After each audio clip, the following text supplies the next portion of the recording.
القارعة وما أدراك ما القارعة يوم يكون الناس كالفراش المبثوث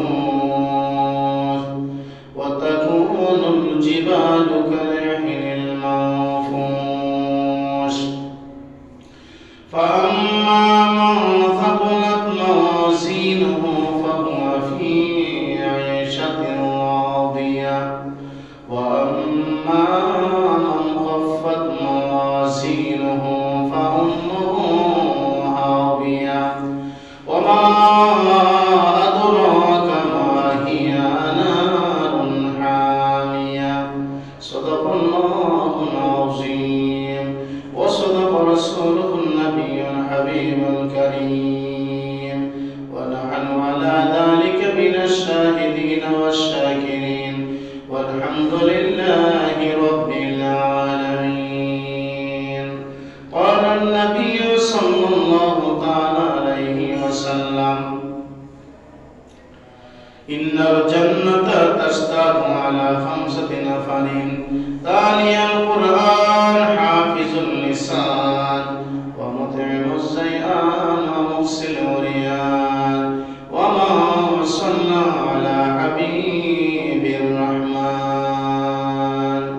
إن الله وملائكته يصلون على النبي يا أيها الذين آمنوا صلوا عليه وسلموا تسليما اللهم صل على سيدنا مولانا محمد وعلى آل سيدنا مولانا محبت পড়েন দরুদ ও মুমিন ভাই মন দিয়া আপনার দরুদ শুনেন নবীজি রওজা পাকে শুইয়া আল্লাহুম্মা সাল্লি আলা সাইয়্যিদিনা মাওলানা মুহাম্মদ ওয়া আলা আলি সাইয়্যিদিনা মাওলানা মুহাম্মদ আমলনা হাতে পাইয়া যেদিন হবে বেকার উম্মত রে হোসনা রবে দিনের নবী মুস্তাফা আল্লাহুম্মা সাল্লি আলা সাইয়্যিদিনা মাওলানা মুহাম্মদ ওয়া আলা আলি সাইয়্যিদিনা মাওলানা মুহাম্মদ লা ইলাহা ইল্লাল্লাহ লা ইলাহা ইল্লাল্লাহ লা ইলাহা ইল্লাল্লাহ নাই কোনো মাবুদ আল্লাহ ছাড়া নাই কোনো মাশরুক আল্লাহ ছাড়া লা ইলাহা ইল্লাল্লাহ লা ইলাহা ইল্লাল্লাহ লা ইলাহা ইল্লাল্লাহ লা ইলাহা ইল্লাল্লাহ হায়াতের মালিক সে আল্লাহ মওতের মালিক সে আল্লাহ হায়াতের মালিক যে আল্লাহ আমার মওতের মালিক সে আল্লাহ পড়েন লা ইলাহা ইল্লাল্লাহ ও লা ইলাহা ইল্লাল্লাহ নম্রতে আগুন জ্বালাইল ইব্রাহিম নবীকে ফালাইল আমার আল্লাহকে খেলা খেলাইল আরে মাওলাকে খেলা খেলাইল ইব্রাহিম নবীকে বাঁচাইল পড়লা ইলাহা ইল্লাল্লাহ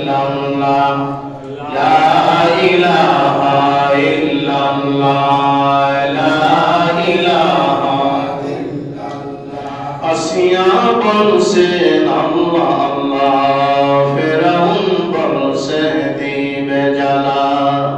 আমার আল্লাহ বলছেন ও জিবরাইল, আল্লাহ বলছেন ও জিবরাইল, খুলে দাও জান্নাতের তালা।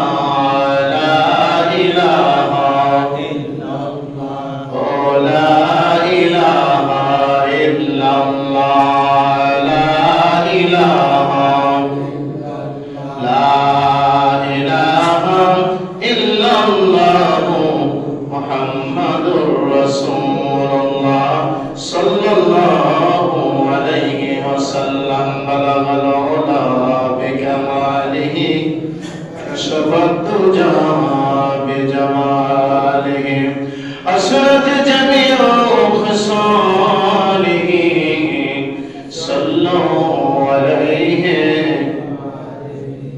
इसके महबूब खुदा और जिस दिल में हासिल नहीं,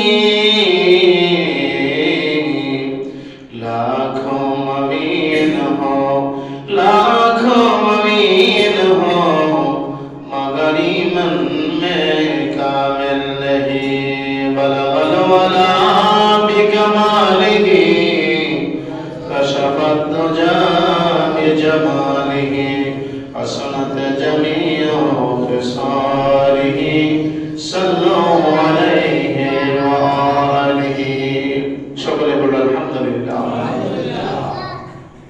পবিত্র কালামুল্লাহ শরীফের 114 সূরা থেকে আরেকটি সূরার নাম সূরা আল কারিয়া। এই সূরাটি মক্কা শরীফে অবতীর্ণ হয়েছে বিধায় সূরাটির নাম হচ্ছে মাক্কি সূরা। আয়াত সংখ্যা 11, রুকু সংখ্যা 1। এই সূরাটি অবতীর্ণ হওয়ার পেছনে একটি শানে নজর রয়েছে। হাদিস শরীফে বর্ণিত আছে, মানুষ পৃথিবীতে যে অগ্নি প্রজ্বলিত করে, এটি জাহান্নামের অগ্নির 70 ভাগের 1 ভাগ।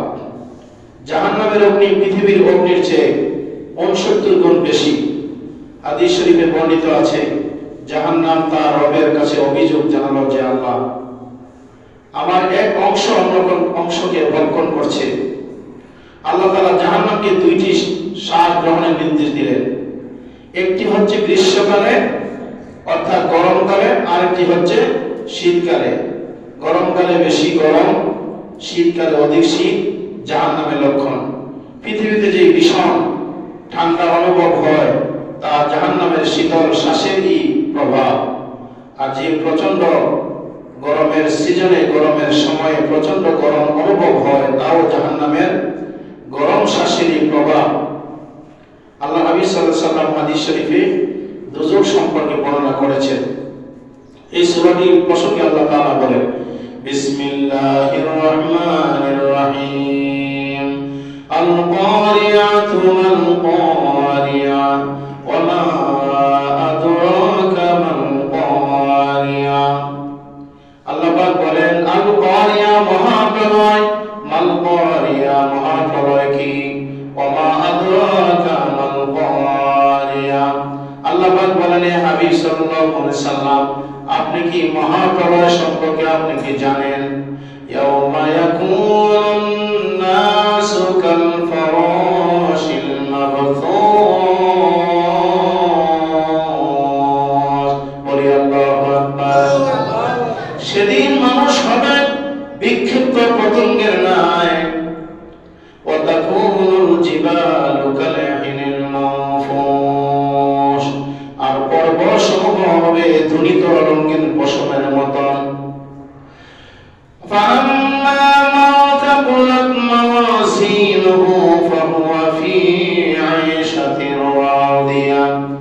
তখন যারা পাল্লাবাড়ি হবে সে তো লাভ করবে সৌন্দর্যময় জীবন, কিন্তু যার পাল্লা হালকা হবে, ওয়া আম্মা মান খাফফাত মাওয়াজিনুহু ফাউম্মুহু হাবিয়া, তারা হাবিয়া নামক দুর্গে প্রবেশ করবে। আওয়াজ দিয়ে বলুন নাউযুবিল্লাহ। ওয়া মা আদরাকা মা হিয়া, ও হাবিব সাল্লাল্লাহু আলাইহি ওয়াসাল্লাম, আপনি কি জানেন হাবিয়া নামক দুর্গটা কি? নারুন হামিয়া, হাবিয়া নামক দুর্গ হচ্ছে হচ্ছে উত্তপ্ত অগ্নি জাহান্নামের একটা গর্ত বা কুণ্ডলী। আওয়াজ দিয়ে বলুন নাউযুবিল্লাহ। এই সূরাটির ব্যাখ্যা হচ্ছে আল্লাহ পাক রব্বুল আলামিন বলেন মহাপ্রলয় মহাপ্রলয় মহাপ্রলয় কি? আল্লাহ রাব্বুল আলামিন দুনিয়া সৃষ্টি করেছেন একদিন, দুনিয়া ধ্বংস করে দিবেন একদিন। আল্লাহ পাক বলেন যেদিন কেউ থাকবে না ওই দিন থাকবো শুধু আমি আল্লাহ। বলেন না সুবহানাল্লাহ। দুনিয়ার সব ধ্বংস হয়ে যাবে, ঘর বাড়ি দালান কোঠা জায়গা জমিন বাড়ি ঘর স্বর্ণ অলংকার পাহাড় পর্বত সবকিছু বিস্মার হয়ে যাবে। কুল্লু মান আলাইহা ফানি ওয়া ইয়াবকা ওয়াজহু রাব্বিকা যুল জালালি ওয়াল ইকরাম। সুবহানাল্লাহ। ফাবিআইয়ি আলাই রাব্বিকুমা তুকাজ্জিবান। আল্লাহ পাক বলেন দুনিয়া একদিন সবকিছু বিস্মার করে দেব, ধ্বংস করে দেব, কিয়ামত সংঘটিত হবে। আওয়াজ দিয়ে বলুন আল্লাহু আকবার। কি হবে? কিয়ামত হবে। কিয়ামত বলতে আমরা কি বুঝি? কিয়ামত বলতে বুঝি আমরা যে দুনিয়া ধ্বংস হয়ে যাবে এতটুকুই না। একটা মানুষ সে যখন দুনিয়া থেকে বিদায় হয়ে যায়, সে অ্যাক্সিডেন্টে মৃত্যু হোক আর স্বাভাবিকভাবে মৃত্যু হোক, যার যার মৃত্যুটা এটা একটা কিয়ামত। কিয়ামত মানে বিপদ। বলুন না সুবহানাল্লাহ। কিয়ামত মানে কি? বিপদ। বিপদ না, সব ধ্বংস হয়ে যাবে। আল্লাহ পাক বলেছেন কুল্লু মান আলাইহা ফান, সব ধ্বংস হয়ে যাবে। ওয়া ইয়াবকা, বাকি থাকবে কে থাকবে? আল্লাহ। বলুন না সুবহানাল্লাহ। ওয়া ইয়াবকা ওয়াজহু রাব্বিকা যুল জালালি ওয়াল ইকরাম। আমি আল্লাহ শুধুমাত্র থাকবো। ফাবিআইয়ি আলাই রাব্বিকুমা তুকাজ্জিবান। হে আমার বান্দাগণ, তোমরা আমার কোন কোন নিয়ামতকে অস্বীকার করতে পারো? আল্লাহর কোন নিয়ামতকে ছোট মনে করা যাবে না। সবচেয়ে বড় নিয়ামত কি জানেন? সবচেয়ে বড় নিয়ামত হচ্ছে আমরা যে সুস্থ আছি, এটা আমাদের জন্য সবচেয়ে বড় নিয়ামত। বলুন না সুবহানাল্লাহ। আপনি যদি মারা যান, ইন্তেকাল করেন, তাহলে আপনার কোনো দাম নাই। ডেড বডি মানে মৃত্যু বডির কোনো মূল্য নাই। যতক্ষণ আছেন ততক্ষণ নেক কাজই করতে পারবেন। আল্লাহ পাক সতর্ক করে বলেন আল কারিয়া মহাপ্রলয়। অমাল কারিয়া মহাপ্রলয় কি? আল্লাহ পাক নিজেই বলেন প্রলয় মহাপ্রলয়। মহাপ্রলয় কি? আমার নবীর আমার আল্লাহ প্রশ্ন করে মা আদরাকা মান কারিয়া। মহাপ্রলয় সম্বন্ধে আপনি কি জানেন আর বুঝেন? ইয়াউমা ইয়াকুনুন নাসু কাল ফারাশিল মাবথুস। সুবহানাল্লাহ। যেদিন কিয়ামত সংঘটিত হয়ে যাবে, দুনিয়ার মানুষগুলি কীট পতঙ্গের মতন দৌড়াদৌড়ি করতে থাকবে। মানুষগুলি সব মারা যাবে, জিন জাতিরা মারা যাবে, গাছপালা সব মারা যাবে, পশু পাখি কীট পতঙ্গ মারা যাবে, সমস্ত আত্মাওয়ালা প্রাণীরা মারা যাবে। কুল্লু নাফসিন যায়িকাতুল মাউত। আল্লাহু আকবার। আমরা শুধু বলি মানুষ মরণশীল। কি মরণশীল? মানুষ মরে, আর কেউ মরে না? মরে না? যত আত্মাওয়ালা প্রাণী আছে সবই তো মরে। সুবহানাল্লাহ বলেন। কুল্লু নাফসিন দ্বারা বলা হচ্ছে সব আত্মাওয়ালা প্রাণী মৃত্যুবরণ করবে। কুল্লু মান আলাইহা, কুল্লু নাফসিন যায়িকাতুল মাউত। সমস্ত নফস মানে আত্মা, যাদের প্রাণ আছে, আত্মা আছে, তারা মৃত্যুবরণ করবে। বাকি থাকবে কে? আল্লাহ। বাকি থাকবে না? আল্লাহ। সব ধ্বংস হয়ে যাবে। সব ধ্বংস হয়ে যাবে। মানুষগুলি কবরের মধ্যে থাকবে। সমস্ত মানুষগুলি ইন্তেকাল করবে। এরপরে আবার কবর দেশে মানুষগুলি চলে যাবে। মানুষগুলি চলে যাওয়ার পরে আল্লাহ রাব্বুল আলামিন ইসরাফিল আলাইহিস সালামকে সিংহায় ফু দেওয়ার জন্য বলবে। সুবহানাল্লাহ বলে। দ্বিতীয়বার যখন সিংহা ফু দেবে, প্রথম সিংহা ফু দেওয়ার কারণে হযরত ইসরাফিল আলাইহিস সালাম আল্লাহ পাকের আরশ আজিমের কাছে সিংহা মুখে নিয়ে তিনি দাঁড়ায় আছেন। কিয়ামত পর্যন্ত তিনি দাঁড়ায় থাকবে। সুবহানাল্লাহ বলে। কিয়ামত পর্যন্ত কি করবে? দাঁড়ায় থাকবে। ওনার কাজ হলো দাঁড়ায় থাকা। একজন ফেরেশতাকে আল্লাহ পাক এক একটা দায়িত্ব দিয়েছে, যে যেমন আছে নড়াচড়া নাই। সুবহানাল্লাহ বলেন। মিকাইল সালামের দায়িত্ব হলো হযরত মিকাইল সালাম, তিনি আকাশের মধ্যে আছেন। আল্লাহ পাক রব্বুল আলামিন মানুষের রিজিক বন্টন করার জন্য, রিজিক লেখার জন্য আল্লাহ পাক তাকে দায়িত্ব দিয়েছেন। আর যখন জমিনের মধ্যে অনাবৃষ্টি হয়, বৃষ্টি হয় না, জমিন খরা হয়ে যায়, জমিনে বৃষ্টি নাজিল করার জন্য আল্লাহ পাক তাকে দায়িত্ব দিয়ে রেখেছে। সুবহানাল্লাহ। আজরাইল আলাইহিস সালামের দায়িত্ব হলো সমস্ত প্রাণীদের আত্মাগুলি কি করা, কবজা করা।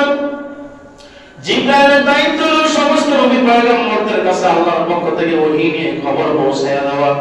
মিকাইলের দায়িত্ব হইল মানুষের রিজিক বন্টন করে লেখা, আর আকাশের বৃষ্টি জমিনের মধ্যে নাজিল করে দেওয়া আল্লাহ পাক তাকে দায়িত্ব দিয়েছেন। ইসরাফিল আলাইহিস সালামের দায়িত্ব হলো সিংহা মুখে নিয়ে তিনি আল্লাহর আরশ আজিমের কাছে দাঁড়িয়ে আছেন। সুবহানাল্লাহ বলে। হযরত আজরাইল আলাইহিস সালাম সারা পৃথিবীর যত আত্মাওয়ালা প্রাণী আছে সমস্ত আত্মাওয়ালা প্রাণীদের রূহকে তিনি কবজ করবেন। সুবহানাল্লাহ বলে। ওই আজরাইল আলাইহিস সালাম সকলের রূহগুলো কবজ করার করবে, কবজা করার পরে আল্লাহ বলবেন বাকি আছো তুমি। সুবহানাল্লাহ বলে। বাকি আছো তুমি ও আজরাইল, তুমি তোমার রূহকে কবজা করো। আজরাইল সাল্লাম বলছে আল্লাহ আমি যদি আমার রূহ কবজা করতাম, এই দায়িত্ব যদি আমি জানতাম তাহলে আমি তোমার কাছে আরো আগে রুখসত নিয়ে নিতাম। সুবহানাল্লাহ। আমি তো জানতাম না আমি আমার রূহ কবজা করব। আল্লাহ আমি আমার রূহ কেমনে কবজা করব? আমি তো জানি কত মায়ের বুক আমি খালি করেছি, কত মানুষকে তার সন্তানকে নিয়ে বাবা হারাইছি, মাকে আমি বিচ্ছিন্ন করেছি, বিচ্ছিন্ন করেছি, আর কত মাকে নিয়েছি, কত বাবাকে নিয়েছি, কত সন্তানকে আমি এতিম বানাইছি। সুবহানাল্লাহ বলে। আল্লাহ পাক বলবে আজরাইল তুমি তোমার রূহ কবজা করো। আজরাইল আলাইহিস সালাম একটা চিৎকার বলা ডাক দিয়ে একটা হুঙ্কার দিবে, একটা আওয়াজ দিবে। বলা হচ্ছে আজরাইল সালামের চিৎকারের কারণে মৃত্যুর যন্ত্রণাতে এত কঠিন। আজরাইল সালামের চিৎকারের কারণে যদি ওই দিন মা বেঁচে থাকতো, কোনো হামেলা গর্ভবতী মা, আজরাইলের চিৎকারের আওয়াজের কারণে গর্ভবতী মায়ের সন্তান বের হয়ে যাইত। সুবহানাল্লাহ। আকাশ ফেটে খানখান হয়ে যাইত, আকাশ ভেঙে চুরমার হয়ে যাইত। আজরাইল সালামকে আল্লাহ পাক নির্দেশ করে ও আজরাইল মুতুকা ইয়াউমাল মাউত, হে আজরাইল আমি আল্লাহ নির্দেশ করলাম সকলের রূহ কবজা করেছো, আজ তুমি তোমার রূহ কবজা করো। বলেন সুবহানাল্লাহ। আজরাইল সালাম আল্লাহর হুকুমে নিজের রূহ কবজা করা মানে কি? আল্লাহ হুকুম করবে মুতুকা ইয়াউমাল মাউত, সে ইন্তেকাল করবে। ইন্না লিল্লাহি ওয়া ইন্না ইলাইহি রাজিউন। এরপর আল্লাহ বলবে তোমরা বলো জান্নাতের মালিককে, দুনিয়ার মালিককে। বলা হবে লিল্লাহিল ওয়াহিদিল কাহ্হার, আর সব কিছুর মালিক হইল একমাত্র আল্লাহ। জোরে জোরে বলো সুবহানাল্লাহ। লিল্লাহি মা ফিস সামাওয়াতি ওয়া মা ফিল আরদ, আসমান জমিনে যা কিছু আছে সব কিছু একমাত্র আল্লাহর জন্য। বলেন সুবহানাল্লাহ। আল্লাহ পাক বলেন ওমা আদরাকা মাল কারিয়া, ও নবী আপনি কি জানেন মহাপ্রলয়ের দিবসটা কি? যেদিন বাবা তার সন্তানকে চিনবে না, সন্তান তার ছেলেকে তার বাবাকে চিনবে না, মা তার মেয়েকে চিনবে না, মেয়েও তার মাকে চিনবে না। হাদিস শরীফে আছে আসরের ময়দানে এমন একটা পরিস্থিতি হয়ে যাবে মানুষগুলি হযরত ইসরাঈল আলাইহিস সালাম দ্বিতীয়বার সিংহায় যখন ফু দিবে ওয়ানফিকা ফিস সূরি ফাইদা হুম মিনাল আজদাসি ইলা রাব্বিহিম ইয়ানসিরুন। জোরে জোরে বলো সুবহানাল্লাহ। মানুষগুলি যেমন দুনিয়ার বাড়িতে ঘুমায় যায়, ইসরাঈল আলাইহিস সালাম দ্বিতীয়বার সিংহায় ফু দিলে প্রথমবার কিয়ামত সংঘটিত হয়ে যাবে, সকলে মাটির তলদেশে চলে যাবে। দ্বিতীয়বার আল্লাহর হুকুমে হযরত ইসরাঈল আলাইহিস সালাম যখন তিনি সিংহায় ফু দেবে, গর্ত থেকে পিপিলিকা যেরকম ভাবে উঠে মানুষগুলি কবর থেকে চোখ বুঝাতে বুঝাতে উঠতে থাকবে। সুবহানাল্লাহ। ওয়ানফিকা ফিস সূরি ফাইদা হুম মিনাল আজদাদি ইলা রাব্বিহিম ইয়ানসিলুন। সুবহানাল্লাহ।